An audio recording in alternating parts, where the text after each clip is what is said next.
Hey, Rasmanites. Well, today is the start of a new series that I'm going to be doing here on the Rasman's Reality, because I got to thinking and I realized that all of us who are a part of our little YouTube community here are inspiring filmmakers, or have delved in film, or want to delve in film, and that's why we are so obsessed with movies in general, as a whole. And in thinking that, every one of us probably has films and or television shows that made deep, deep impacts on our life. So today is the first installment of a series that I like to call Life Changers in Film and Television. And we're going to start off with a little film from the year 1982. 1982 was a big year.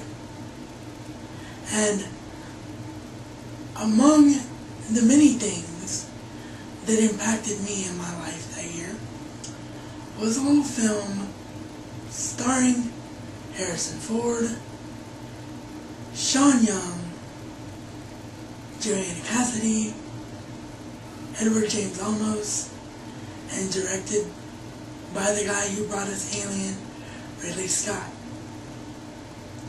That's right, folks. Today is the Rasman's personal journey, then and now, through the world of Blade Runner on the Rasman's Reality.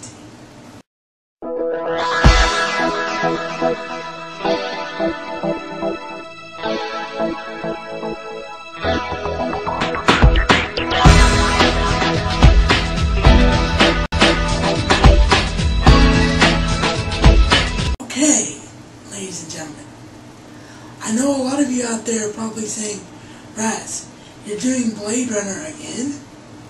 Again? You just did Blade Runner not even a month ago for the Cigarette Burns. 'Tis true. 'Tis true, I did. But here's the thing. While that review was a great two-parter on the plotline of the film and the characters and why I liked the film, I didn't even scratch the surface, the deep, deep surface of this masterpiece of filmmaking. And upon watching my buddy Zarin Israk's review, which, by the way, I should put a little disclaimer in here as we go into this. I've only watched Sean's review once of the film that he did for the channel. So I'm probably going to be repeating a lot of what he said, because our opinions tend to be so in sync about stuff like this. So if I am, I'm not trying to be a Zarin Israk copycat, and hopefully even if I do repeat what he said, I'll put my own little spin on it. So yeah, there you go, there's that. The point is that even though I did this a couple of months ago, about a month ago, whatever it was, for the Cigarette Burns, that was just your basic review. Now is the time where, as the title of the series states, we delve into the impact that this film has made upon my life. So let's take a look, shall we? Right there, as you see it, on disc 1 is the final cut. The definitive version of the film. All the good elements of the director's cut, and the things that they couldn't change back when the film was first made, that now makes the film the definitive version that Ridley Scott always wanted, and the masterpiece that it truly is. So if you've never seen the film, do not, under any circumstances, start with any version but the final cut version. Here we have disc 2 and 3. Disc 2 is the documentary called Dangerous Days, Making Blade Runner. Now, first of all, if you have a really high quality monitor or video card and are watching this in HD, no, your eyes do not deceive you. That is in fact a DVD.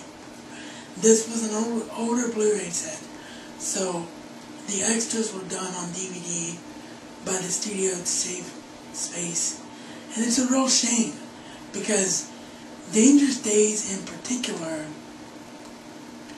is a documentary that deserves high definition, but it still is nice to have.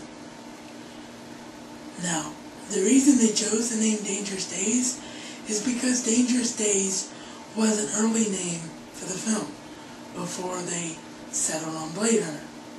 So this tells you everything from the book that it's loosely based on to all the production issues. The only thing it doesn't discuss is the final cut, and I'll tell you why here in a few moments. But this is a tremendous documentary, best supplementary documentary I've seen since the Lord of the Rings extended version appendices. That should tell you something. Disc 3, right here, has the other versions of the film, 3 of the other versions of the film. The U.S. theatrical cut, which is basically the version of the film with the narration, but without any of the blood and guts and gore that make the film tremendous stuff. So basically, the most watered down version that's ever been seen. That is the U.S. theatrical cut. Next up, we have the international version. The international version, of course, was the home video version for all of the world for a number of years.